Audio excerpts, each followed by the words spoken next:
Yes!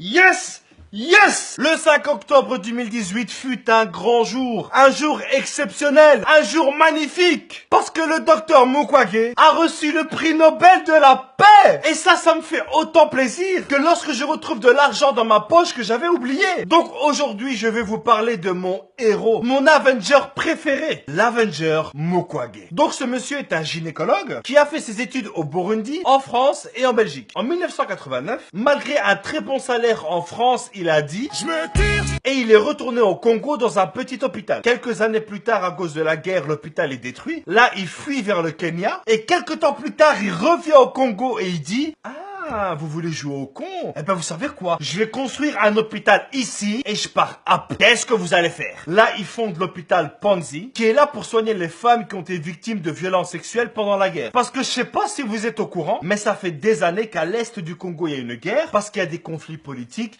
qui créent des tensions. Non, je déconne, non. Non, en fait, il y a la guerre parce que les multinationales veulent continuer à extraire les sols du Congo. Eh ben, tu vois, cette région, il y a beaucoup de conflits. Eh ben, son hôpital à lui, il est là. Et grâce à cet hôpital, il a déjà pu soigner 50 000 personnes qui ont été victimes de violences sexuelles. Et tout ça, évidemment, gratuitement. Il faut savoir que dans cette région du Congo, le viol est utilisé comme arme de guerre. Et le truc qui est dingue, c'est que si tu prends une carte, ben tous les endroits où il y a eu des violences sexuelles, ce sont des endroits qui ne sont jamais très loin des ressources naturelles, comme le coltan, l'or, etc. Et comme dit le docteur Mukwege, détruire une femme, c'est détruire une communauté. Il répare les femmes physiquement, c'est vrai, mais aussi et surtout, il répare les femmes mentalement. Et là, tu vas me dire, ah oui, je vois, donc après l'opération, il parle quelques minutes avec elle, histoire de les rassurer. Non, le mec, il a pas le temps, il est dans le futur. Il a construit un centre qui s'appelle la Cité de la Joie, et toutes les femmes qui ont été victimes de violences sexuelles, il les soigne, et pendant plusieurs mois, il fait en sorte que ces femmes-là deviennent des leaders, deviennent des voix, deviennent des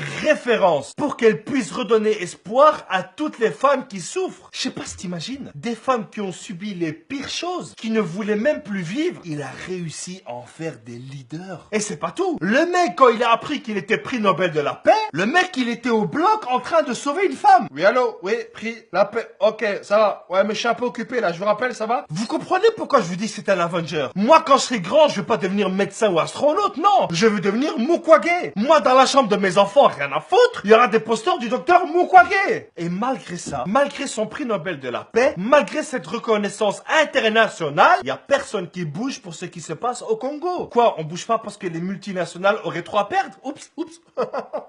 J'ai pas, pardon, c'est pas moi qui ai dit ça. Il a un charisme, une présence. L'autre jour, il arrive à l'ONU, devant tout le monde. Il prend le micro et il dit... Ça marche? Ok. Vous savez tout ce qui se passe au Congo, mais vous ne faites rien parce que vous êtes que des lâches et que des merdes. Merci. Là, il rentre chez lui, il voit ses filles et ses nièces kidnappées, il arrive à les libérer, il retourne encore au Congo, l'air de dire je t'emmerde, je reviens. Là, il est victime d'une tentative d'attentat, il va se réfugier quelques mois en Belgique, et là, il revient au Congo plus déterminé qu'avant en mode sur la vie de ma mère, je bouge up. Quoi maintenant? Quelques mois plus tard, après qu'on a kidnappé ses enfants, qu'on a essayé de le tuer, il dit quand même, il faut lutter pacifiquement contre le régime de Kabila, plutôt de croire à des élections qui seront d'office truquées. Ça, c'est du courage, bordel. C'est comme si ta mère, elle te disait, ne touche pas à ce gâteau, c'est pour les invités, et que toi, devant elle, tu manges ce gâteau. Aujourd'hui, il y a encore plein de gens qui ne le connaissent pas. Il y a plein de gens qui ont découvert ce monsieur lorsqu'il a eu son prix Nobel. Donc, je vais vous demander un truc. Partagez cette vidéo, relayez cette information. Tout le monde doit connaître ce monsieur. Ce monsieur, c'est notre Superman en vrai. C'est un héros. Donc les amis, je compte sur vous. Faites connaître le docteur Mukwege à tout le monde. Et d'ici là, on se retrouve la semaine prochaine. Merci à tous, c'était Abdel. N'oubliez pas de vous abonner. Et rendez-vous à la semaine prochaine. Peace.